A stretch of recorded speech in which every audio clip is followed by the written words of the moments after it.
10 finalists, 3 awards.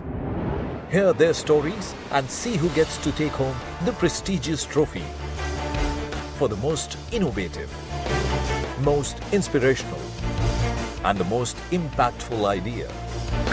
Fabulous. Before we hear from the next 5 Smart 50 panelists, let me introduce the jury and the experts once again. Ajit Balakrishnan, CEO Rediff.com. Debjani Ghosh is the president of NASSCOM. Gopal Srinivasan, chairman managing director of the TVS Capital Fund. Padmajay Ruparel is the co-founder of the Indian Angel Network.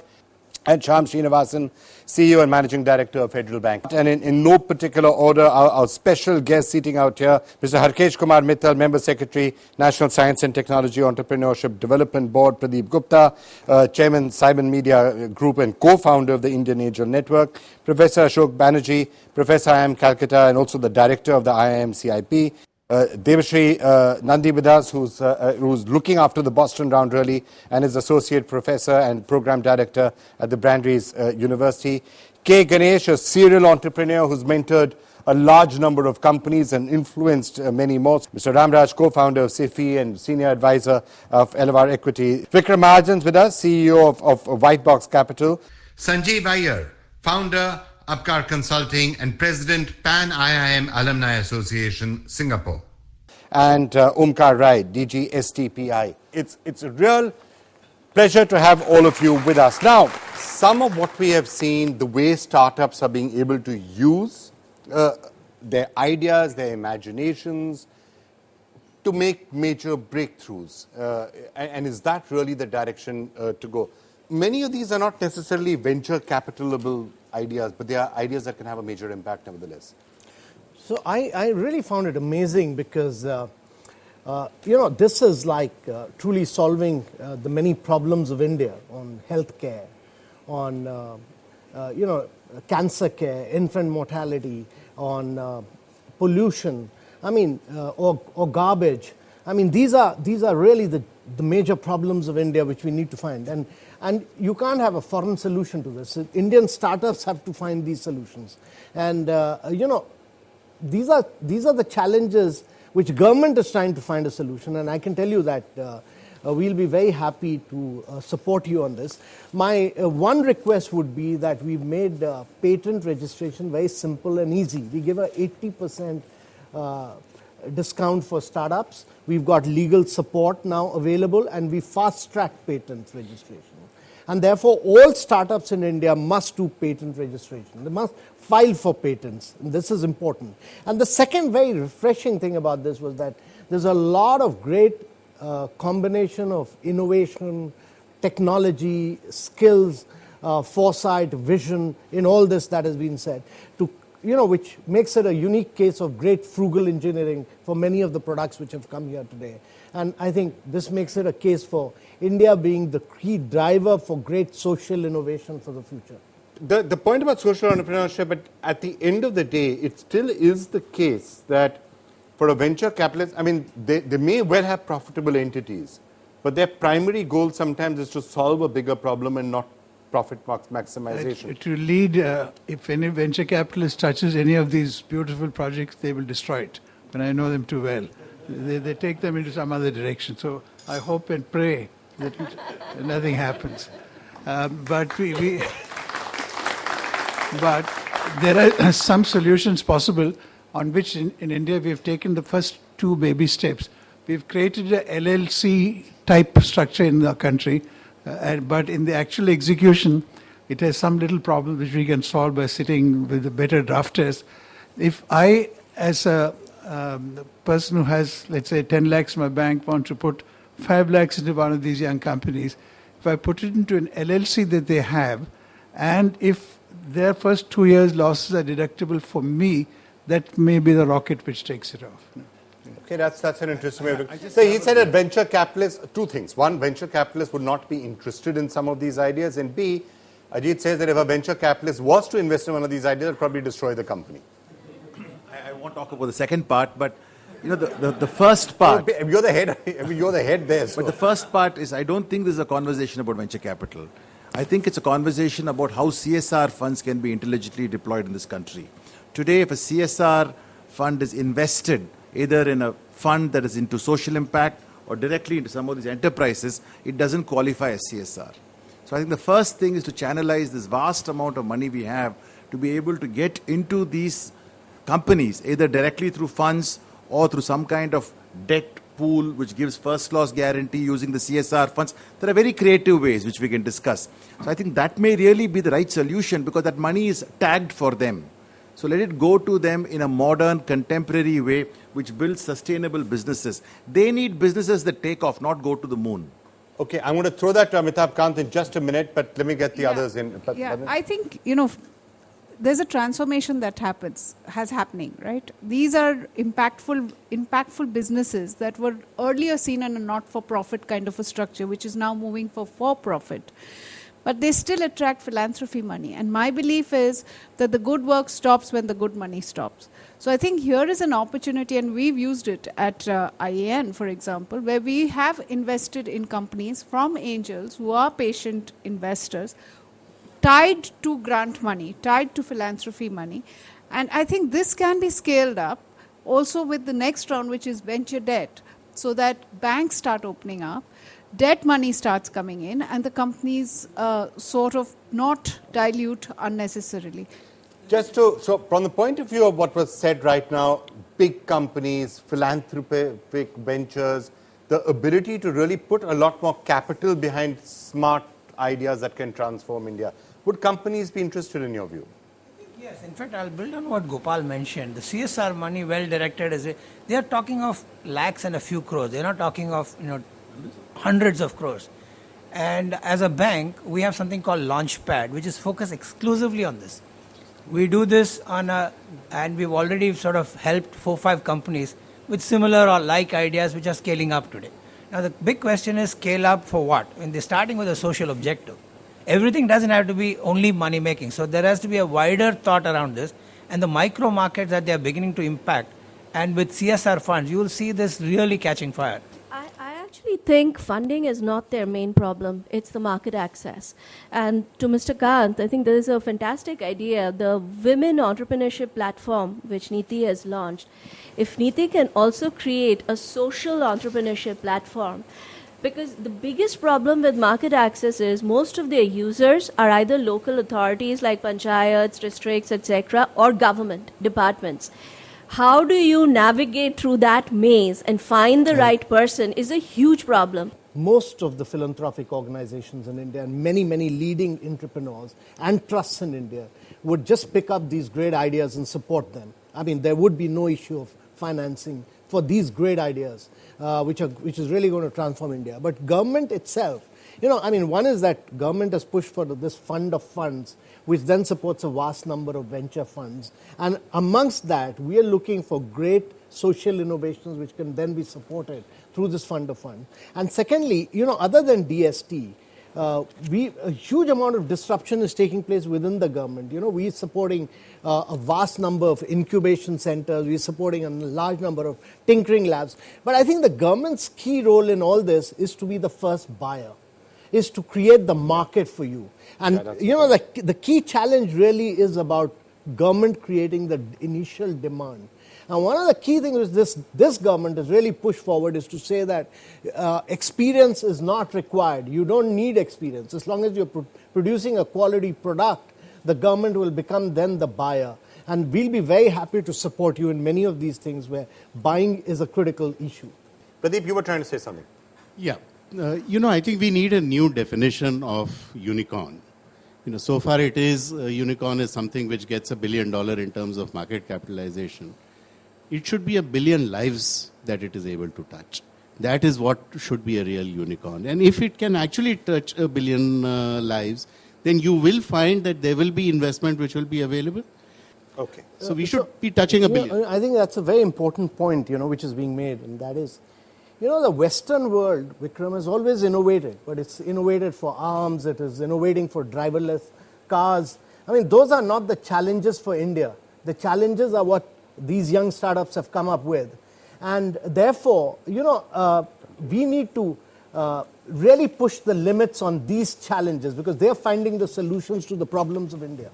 All right, let's just listen in. Naina Al-Kidwai had sent us a special message for this, another one of our small keynotes. This is what she had to say in the entire idea, and then I'm going to get back to the presentations.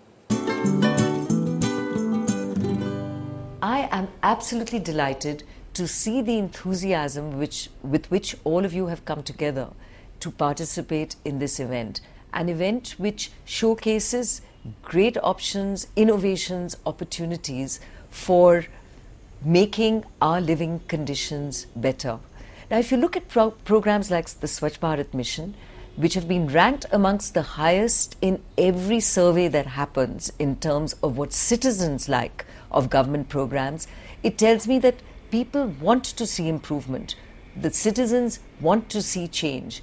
But in order to effect this, we need ideas. So it isn't, to my mind, just about technology. It is also about the business model to deliver the service. And what I mean by this is, fine, so we now establish a community bank of toilets. And indeed, I have seen these, for example, in the slums of Dharavi. But we need the organizations that can ensure that the operating environment is right, that the toilets are being maintained, that people who are maintaining them are being paid on time, and the delivery of that service will be key. So multiple opportunities out there, huge opportunity for skilling, huge opportunity for jobs, and as a result of that, contribution to the GDP of the country. So for every one of you there, for the ideas that are actually going to get implemented, you are going to be an agent of change which is critical to take our nation forward. So thank you for being so active a part of this great initiative. Thanks so much, Naina, for that comment. Let's get back to our presentations. 5 more to go. Can I call up on the stage now Dr. S. Krupakar Murli from Multiverse? I am Dr. S. Krupakar Murli with MS PhD from University of Wisconsin-Madison. I am the CTO of Multiversal Industries Private Limited. I'm going to show you some disturbing pictures. Public toilets are a nuisance today. I mean, it is disturbing. This is the ground reality for most Indians. And food is not available to all. You actually see that little baby down there. It's trying to steal away food from the bowl of another baby. And irony is there is no food down there. I mean, our farmers are committing suicide every single day. And there's nothing, being done. People are attempting to do something, but is there no solution? Can't we do something about this? I truly believe there is a solution for all of these problems. The solution is the golden fluid. Everyone produces it. 70% of our population needs it. And it is also going to help the remaining 30%. Do you know what I'm talking about? It is urine. So how am I going to generate money out of this? In the first place, I'm going to collect it. In order to collect it, I have a series of inventions that I've come across.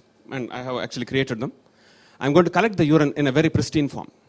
And once it is collected in a pristine form, it is going to be processed on board using a device which I have invented again. It converts urine into liquid fertilizer. Urine already has NPK, nitrogen, phosphorus, and potassium. That's exactly what you need in fertilizers. And once it is being processed, it is going to be delivered to the farmers using an army of micro-entrepreneurs who are going to use this advanced vehicle, which I call the bullock cart. But yes, it is advanced because it's going to use inflated tires, shock absorbers, and hand brakes. So this is going to help, the bull is going to be able to carry about 5 times the load that would otherwise be difficult for the bull to carry. And once it reaches the farmer is going to benefit. He's going to get the fertilizer at 50% the cost. And our tests have shown that when these plants actually grow, when we have all of this produce coming out, they are of better quality. They even taste better. So how am I going to make money? Essentially, I'm going to sell my products to the customers and also sell the processed urine to the farmers at very subsidized or very low cost. This solution is different because it solves the problems of 2 different sectors, essentially public hygiene and agriculture. It also prevents water body pollution. Because right now we are dumping all everything into the ditch. In fact, you might not realize the worth of urine that you are dumping into the gutter is rupees 10 per day. Add it over the entire year, it is 3,650 rupees, which is $56. Now multiply that by 1 billion walking and talking bioreactors, which is ourselves. It is $56 billion, which is more than our defense budget. That is what we have been dumping into the oceans and looking for these funds everywhere and trying to dig deep holes into the ground to get the oil out and do this. We already have the solution with us. We just have to implement it. So it's a simple, comprehensive system of modular units, and it triples farmers' income and provides hygienic toilets for all. So please join our new Fluid Gold Rush to transform India. Thank you very much. Wow, that's really interesting. Okay, you get to pick. You got to pick a juror. Shyam Srinivasan. Yeah, this is a tough one to ask a question also, right? Hey, compliments at such a Thank you, sir. out-of-the-box thought. What prompted you to think this through? Actually, it was my wife and my daughter, I should say. I lived in US for a long time and then returned back. I used to drive my car everywhere. On one occasion, I was driving. My son was also with there, but my daughter and my wife, they went to the restroom. And my little daughter, she came out screaming, dirty, dirty, I don't want to go in there. And my wife, she was almost in tears. My daughter almost wet herself. So at that point, my wife, she was like, what's wrong with this country? I mean, women in India can't even relieve themselves with dignity. Why can't somebody do something about it? And I was available over there, so she shouted at me, said, you invent all these damn things for multinational companies, why can't you do something about it? Somebody has to do something. That triggered something. That triggered something in my mind. I was like, yeah, I have this advanced degrees, master's in nuclear engineering, PhD in plasma physics, and why can't I create a solution for this? And I started thinking about it. As I started thinking about one problem, I was like, there's another problem. People were like, why can't you create something for this, for this? So now I have like 12 different products, out of which 4 are already in the market. And now I'm able to, when I actually finally started thinking holistically, the entire solution, the 3,600 feet high view, I realized that I can solve the problems of one sector by taking the problems of another sector and using it as a solution. So this is the way to actually solve the problem. In fact, government is looking for ways to double the income of farmers. How will you do that? This is the way to do it, because farmer is not only saving on the expense of the fertilizers, but he is also going to have better produce, which is good for the rest of the society. Thank you. Good. Wow. Okay, yeah. Coming back to that question with your basic premise, you'll have a nice clean toilet so you can contain pristine urine. How do you ensure that the toilets get maintained? Because it's not exactly. That simple. That is why I said I have an army of entrepreneurs. The entrepreneurs who are going to carry this processed urine are also going to be my ambassadors to that toilet. They're going to go see if everything is working. My customers who have purchased this device from me, they also will benefit because I'm going to give this AMC for free. I say, I'll maintain my product. You don't worry about it. Your toilets will not stink. My entrepreneur who's collecting the urine will also go there and see, and he will give me, using that app, he will let me know if there is any problem. And then my army of plumbers will go and fix it for them. They don't fix it. Another set of people will go and fix it. So we are going to ensure that the toilets are also maintained. And because if some of the customers, they are willing to give us that extra electricity and the land that we need, we will also maintain the toilets for them because we are going to make money. So entrepreneur is making money, farmer is making money, even the customer is going to make money. How much money do you require to equip one toilet? Because I'm sure he can take a quick message across to Mr. equip Modi one toilet? Yeah, to equip like one toilet with the ability to collect urine in this manner. It depends on the capacity. I have like 250 liter, 500 liter and 1000 liter capacity tanks. I can make it bigger if needed. So 250 liters is something like 60,000 rupees plus a little bit of profit or whatever. And the rest of it is like it scales with the volume. So it's not much at all. You can do it, and you can do it at national scale if it has to be done. The inventions are ready, patents are ready. We already tested it. We can move on. Yes, sir. So one of the things that's fascinating is that you're also creating a lot of employment across the board. Yes, sir. That was my goal and, too. That I think, kudos to you for taking it forward. So the one question I have is that how is this entire logistics? It looks like a huge logistics question to me. How do you plan to solve that? Exactly, sir. Thank you for asking that question. I started off thinking the same way, how am I going to do it? Then I was like, I need to have the farmer sign up. I need to know where the tanks are getting full. So I have incorporated IoT into it. So now I know which toilet, which tank is getting filled and processed. So that is communicated to the server. Server communicates to the cell phone, and a micro entrepreneur knows where to go and collect. It will also optimize the paths in which he's going. Because sometimes on the way, the tank is only half full, but he can collect it because he has capacity. So he can do that. So it optimizes that. It does something else also. The farmers can actually sign up. They will tell me the size of their plot or their field. Then I know how much they need in the drip irrigation system. So, but I can do one more thing, which is very important. Right now, what is happening is when tomato price is high this year, all the farmers start planting tomatoes, and next year they crash the price. If potato price is high, they plant all the potatoes and then they crash it. So there is no coordination. But I can provide that coordination using this app. Because I'm giving like 7 to 8 of these options, or 10 options, whatever, from which your farmer has to choose. So that choice is up to me, what I'm providing him. He cannot choose tomatoes while there is no choice for it. So he can pick that, and once you do that, then he will only plant those. I can also give him a small analysis, how much money he's going to make over a year, and how much he's going to save this, and give him some nice view, and he'll be happy. Okay. So that is the whole point. So this app will do everything for you. Dr. Mantri, that's really interesting, and congratulations for Fluid Gold, as I think you put it. Thank you, sir. So much.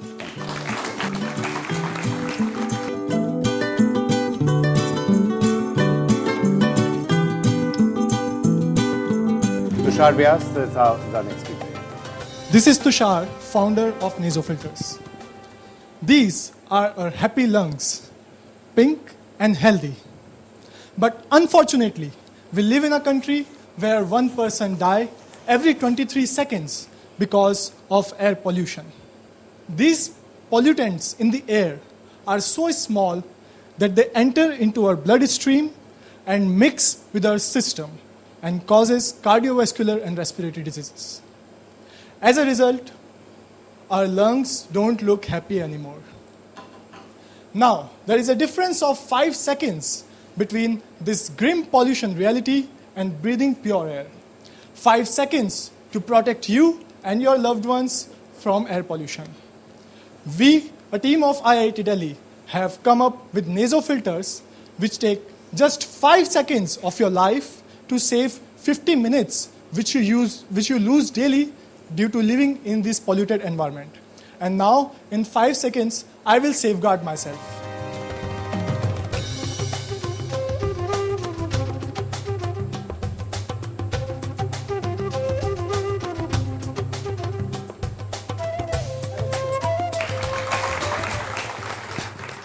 This national award-winning innovation is now winning the hearts of millions and have been recognized by South Korean government as well.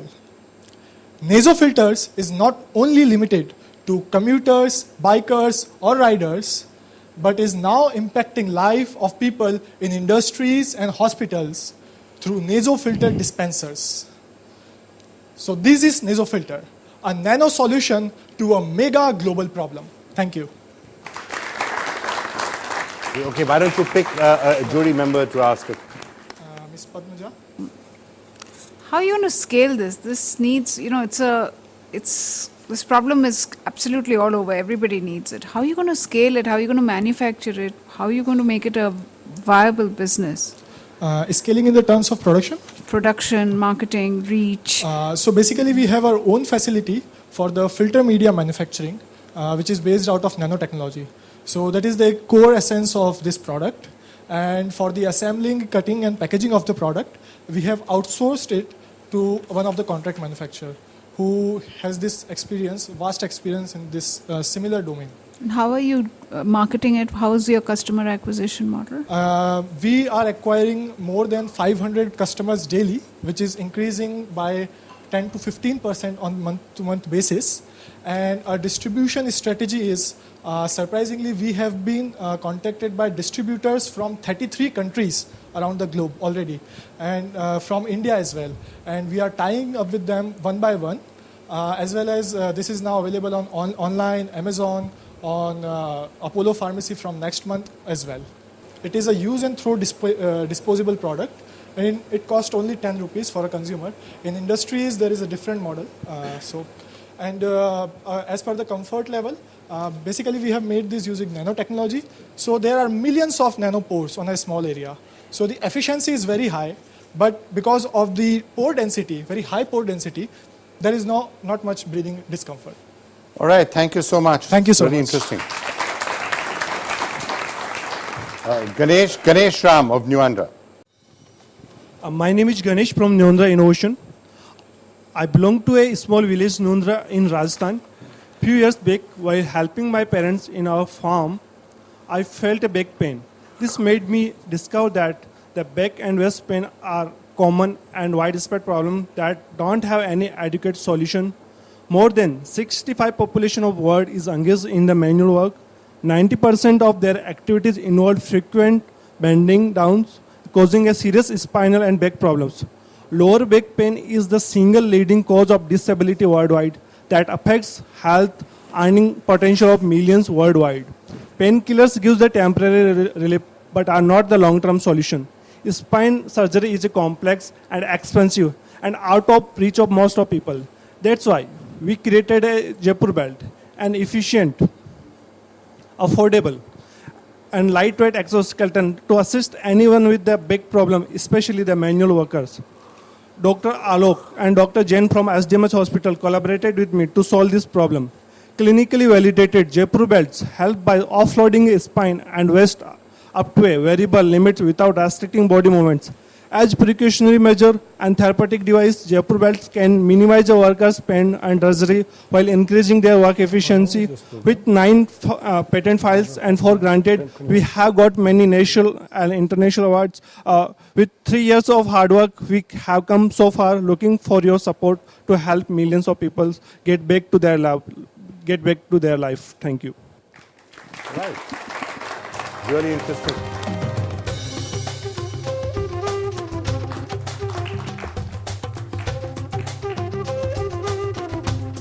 It allows you to do all kind of body movements, like do not restrict whether you are climbing, running, or you are doing frequent bending downs. You can bend down frequently. You can pick help jobs and you can walk. You can sit. Whatever you wish, you can do. Like I can sit for a long duration on PC and doing a lot of stuff. So at the same time, it continuously offloading your spine. That reduces the possibility of your spinal diseases like slip disc spondylitis and etc. Well, that's really interesting. All right, here was your. Debjani goes Nashcom. Debjani.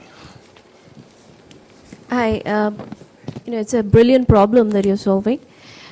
Since you talked about the bottom of the pyramid, you talked about targeting farmers and construction workers, etc. What's the cost model and what's the business model? Because are you expecting them to buy and wear it? The reach would be through the local NGOs, the local bodies that are working among the farmers. The economical version is so affordable to them. Like it's kind of 10% of their their income, and the life of one, then 10% of their monthly income, and one product, it will run for 3 years. You can see.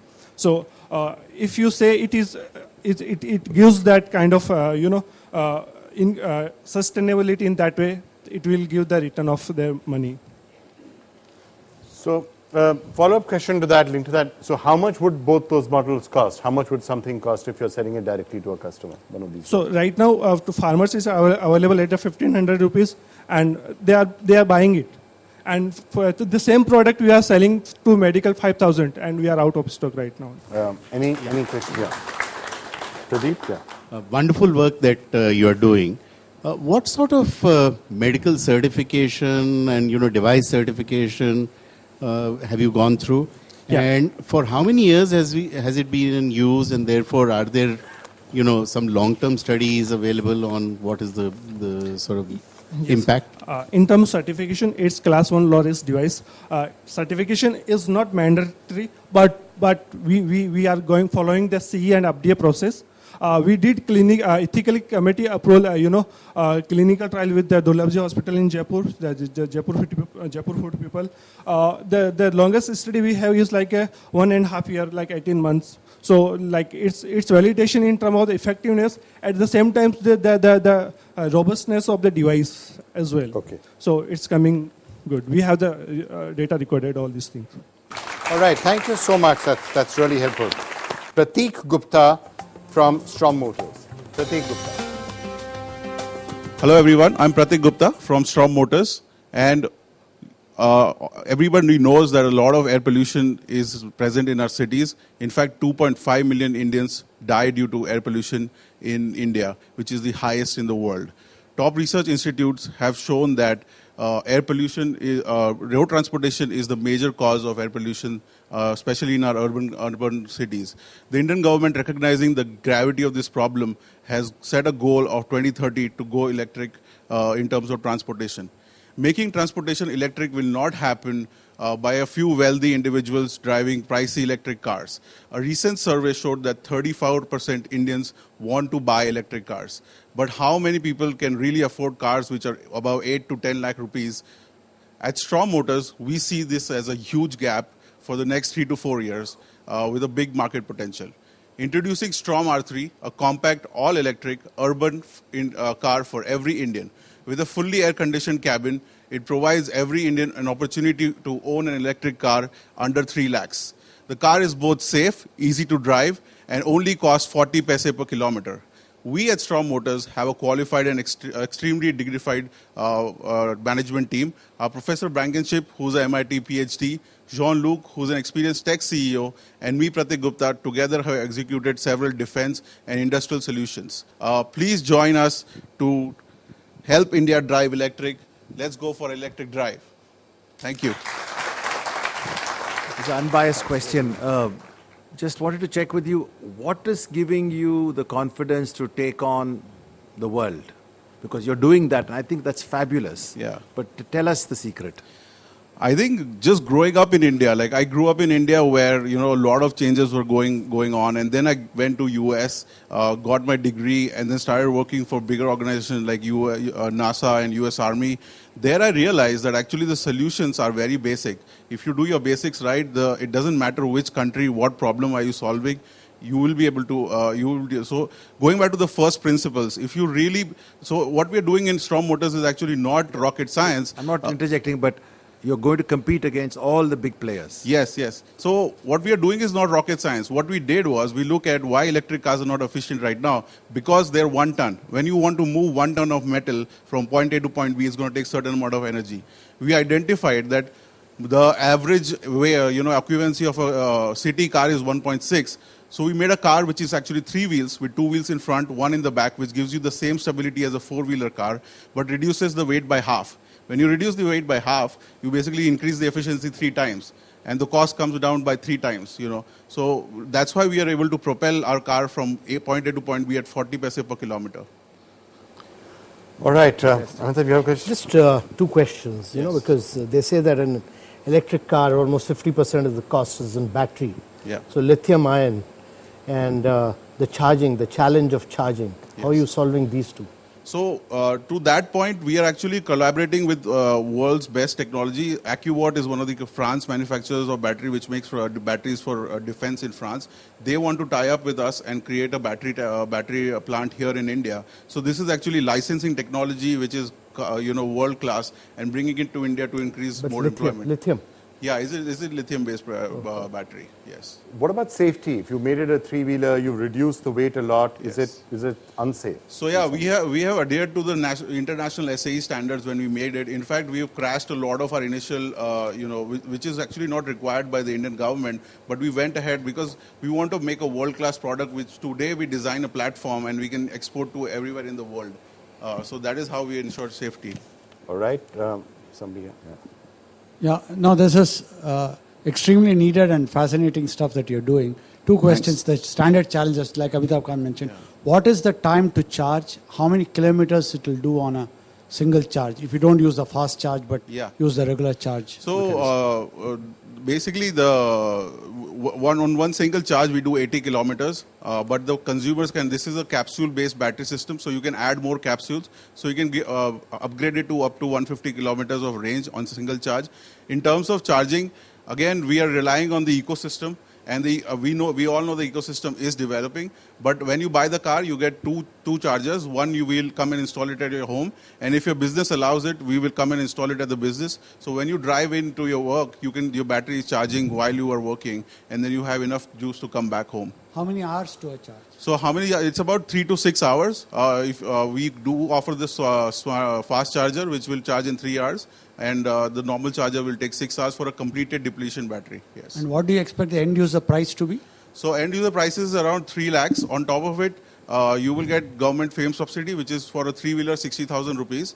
And on top of it, state governments are offering a lot of rebates and zero registration cost and stuff. Yeah. Great. All the best. Thank you. Thanks everybody. Really interesting. Thank you so much. Carl now with Village Industrial Power.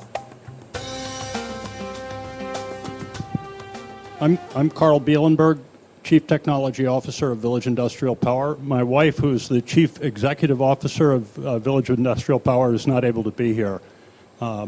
We have offices, our headquarters in Bradford, Vermont, USA, about two and a half hours from Boston. We have offices in Nairobi and also in Pune, and we're manufacturing in Pune. Village Industrial Power has developed a small biomass power plant, which is actually a combined heat and power plant, designed to provide energy to village-level and farm-level enterprises that process the farmer's crop. The first example we're working with here is Jaggery. The reason for that is Jaggeries, there are about 750 Jaggeries within about a 20-kilometer radius of Pune. So this gives us an opportunity to access quite a large market and almost by word of mouth. So what you see here is a typical Jaggery. Typical Jaggery produces about 300 tons of Jaggery per year, about 1 crore in value. And there are about 40,000 Jaggeries in India, which employ collectively about 2 million people. So it's a fairly large opportunity countrywide. This is prosperity, except for one thing. The profit margin is very small. So what we've done is we've gone out and looked at these Jaggeries and tried to figure out what could be done to improve their profitability. What we found is that the main problem, or the main opportunity, I should say, is the ability to use biomass more efficiently. These Jaggeries typically use their bagasse to boil the sugarcane juice at an efficiency of about 50%. We have constructed a boiler which can be added on. You see it with the chimney there, the tall chimney. That's a heat recovery boiler which sits where the chimney normally would go, and it enables them to extract enough energy from the smoke to increase their productivity by about 20% and also save 20% of their bagasse. Now, the interesting fact is that the 20% of their bagasse that they would otherwise be using is worth just as much to them in net revenue as all the Jaggery they produce. So it doubles their net income. We also have other applications. This is our VIP power unit. This can also be used on Jaggeries that do not have electricity to replace about 2.5 lakhs per year in diesel consumption.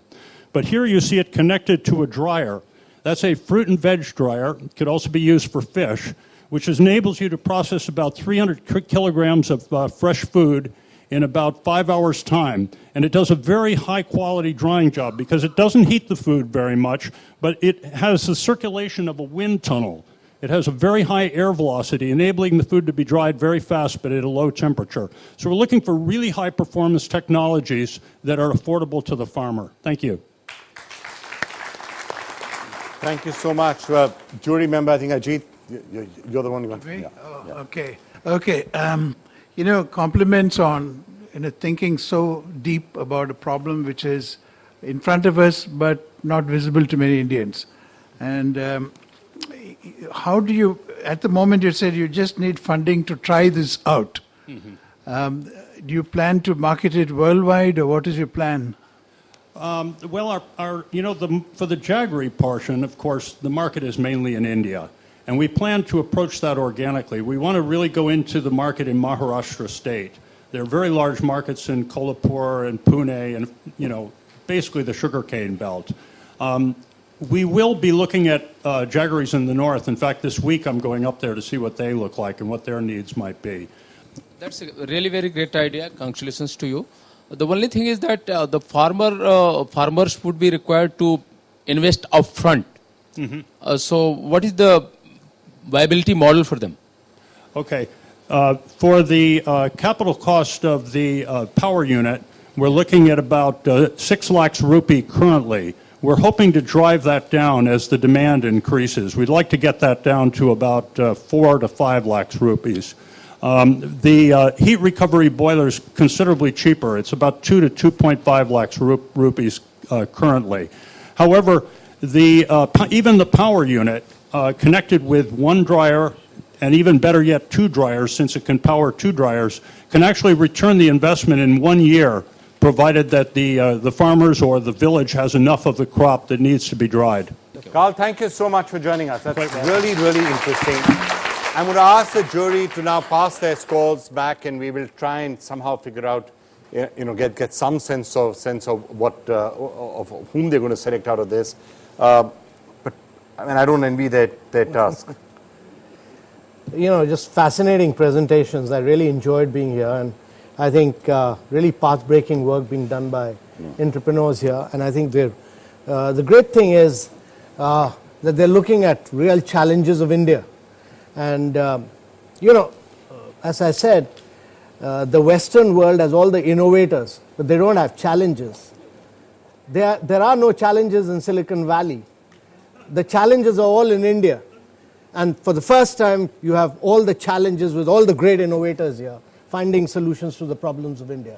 So I really want to compliment and give them a big hand, really great. Yeah, I have to say, I've done many programs, but rarely do you spend 2 hours getting so much that you learn from and so much to admire in what people are doing out here. And actually, I think it's great. And we really should figure out, and I'm turning to all our experts out here who've been working with this, we should really try and figure out a way that you should actually create a fund of funds. I'm sure everyone watching this would want to invest in many of these companies, and there should be a simple way of doing it. Let's get some questions and comments from people on the Smart 40 out there. Yeah. My name is Ravi Kumar. I'm a NASCOM 10K startup in Chennai. So we have solved the problem of air pollution by using the private cars owned by the employees driving to work to share the ride with their colleagues and split the cost. But the rules doesn't allow. Niti Aayog is so we're pushing for sharing, connected, and a zero-emission world. Right. And one of the things we've done is we've just done this study on sharing in connected vehicles, and we're pushing for change in regulations. Namaskar, this is Neha Upadhyay, and it's great to be a part of Smart 50, but I would like to address a challenge that I have been facing since the day one. We are 4 single women founders out of a cohort of 50, and some 3 or 4 male entrepreneurs have their co-founders as women. And I think that is a real challenge, sir. We don't see any transgender. 90% entrepreneurs are men. And I think if you ignore the 50% of the population, we will never be able to transform India. I'm Dr. Pankaj Parashar. I'm working for developing point-of-care devices which are affordable and accurate for the bottom of the pyramid. Sir, Mr. Kant, sir, I have a question for you. You have put up startups in the front line by reducing the competition that they have to face from the existing for the government tendering. But problems that these are solved by the startups are unique and they do not have specifications. So how does a government agency, if they want to buy through a tender, how do we compete in? Because if they're going for a tender thing, we don't fit into their specifications. He said he's going to try and change that. No, there's a specific government order which permits, which has done away with all this and said that in the case of startups, the government can actually buy without any requirements. On the gender side, let me tell you that women are outsmarting men in every walk of life, and women startups. I mean, look at Meena Ganesh, Shanti Mohan, all of them are doing remarkable work. I mean, and I'm quite sure in the next couple of years, the women startups will beat men startups. I do have a woman entrepreneur who's really made a major impact, who's the final keynote we're going to be playing for you while we get the final results from the judge. I would love to go to the rest of the Smart 50, but it'll be another 2 hours, so maybe we'll have to keep that for another moment. So Kiran Mazumdar-Shaw with this special comment. A kind of unprecedented euphoria in entrepreneurship like never before. And we are actually seeing an explosion of very interesting startups across sectors and across the country. One place where innovation is being fostered is the Indian Institute of Management, Kolkata. And I'm delighted to see this partnership between NDTV and IIM Calcutta in recognizing these young, smart startups. And I congratulate the winners and the awardees of the Smart 50, because this is an opportunity to celebrate entrepreneurship like never before. This is about celebrating job creators and not job seekers, which is what our country needs to do to really pursue non-linear economic growth, and what's more important, inclusive economic development. You've heard only 10, but there are 40 other winners, and their ideas were equally promising and equally, nation transforming in its nature. And therefore would like you to give some time when, we can, maybe you give 5 minutes to each of them, but if you can spend that 3 hours, I think that will go a long way. No, I'm willing to take out a full day for this. Wonderful. Wow. So I think I'll request Mr. Mittal to initiate this, and I'll get the whole, my whole team and the Atal Innovation Mission and the Science Technology to listen to that, all of them. We were really in a tough spot here trying to figure out who are the 3 winners. It was a very tough, very tough. And I think we may be doing a little injustice because there may be very good ideas, some very good potential there which may miss it. So I think from IAN, I'd like to offer that, we bring these startups, 50 of them, let them come and talk to our investors, gain some insights into marketing, market access, mentoring, advice, how they can swivel, and if possible, even raise money. So we'd be very happy to actually step up to the plate. And like Niti Aayog is doing and the Startup India is doing, I think we would see ourselves as a catalyst. So can I get you also, he's committed a full day with all Smart 50 to sit and listen to them. Would you like to do something similar with We will Indian do Angel something Network? similar. We will do something similar. Indian Angel Network coming in with something very similar to that. Yeah, sir. Like all of us, I'm also very inspired. As a bank, we have a program, and through this, we will certainly commit to doing a startup kit for all 50, which will have financing arrangements as also other banking opportunities for them. We're happy to do that. And for the 3 identified, when we choose them, whatever the IIM Calcutta Innovation Park is finally going to give them, I think it's up to 1 crore, we will top it up with 25% for the top 3. Okay, fantastic. So, I'm glad that all 50, because frankly, all 50 of these ideas are great and are transformative. I'm so happy that all 50 of you are going to be getting a lot of support, not just the 4 lakhs that is coming to all 50, but the chance to pitch to the government, the chance to pitch to the Indian Angel Network and others. Okay guys, can we have a Smart 50 goal? Smart 50! Once more! Smart 50! Louder! Smart 50! Thank you! Mr. Kant, can I get you to stand here and please announce the winners? Yeah. Thanks, jury, for this. I've got the final list of awards. Most inspiring is Extra Carbon. The founders are Avinash and Gaurav. Congratulations.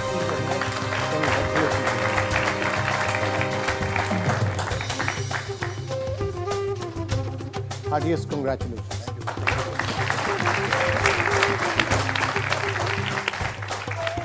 The most innovative is Takachar, Vidyut and Kevin.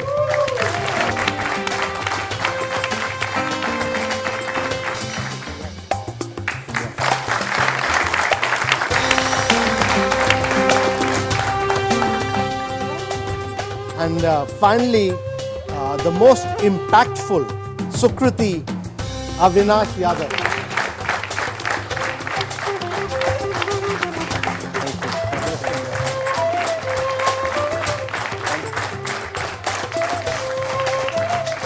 Wearing those nasal filters, so I can tell you that a lot of other potential impact is there to be made. I really would think that all of us need to spend a lot more time with all of you, all the 10 sitting out here and the 40 out there. Most of you have really, really great ideas, and let's hope as many of you succeed as is possible. Because if that happens, you will go a long way in transforming India. Thank you so much, Mr. Kant, as always. Thank you to our jury. Thank you to our experts.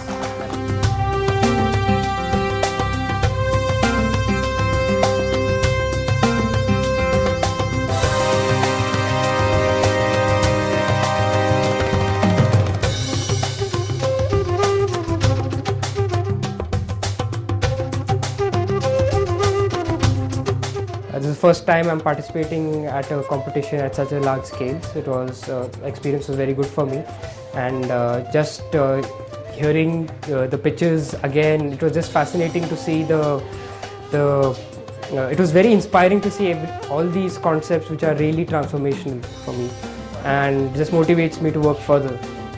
From 15,000 to 10 and then 3, though it took a very long time because you have to keep your spirits high throughout. So, and there were excellent other startups which can transform India. Among them, we think, I mean, if we all come together, we are going to seriously transform the India. So overall, the journey was very educative and exposure was brilliant. It gives us immense pride to be on top 10 first and top 3 now. Oh my God, it was a very amazing journey. All of us dream of going to IIMs and studying there, and this was an opportunity to live in IIM Calcutta for a week, working on your startup with all these professors who are experts in their field in the country. So we are optimizing operations, and within 6 months we want to completely optimize it so that we can start scaling. And our target is installation of 50,000 units in next 3 years, which is until 2022, which happens to be 75th anniversary of India's independence.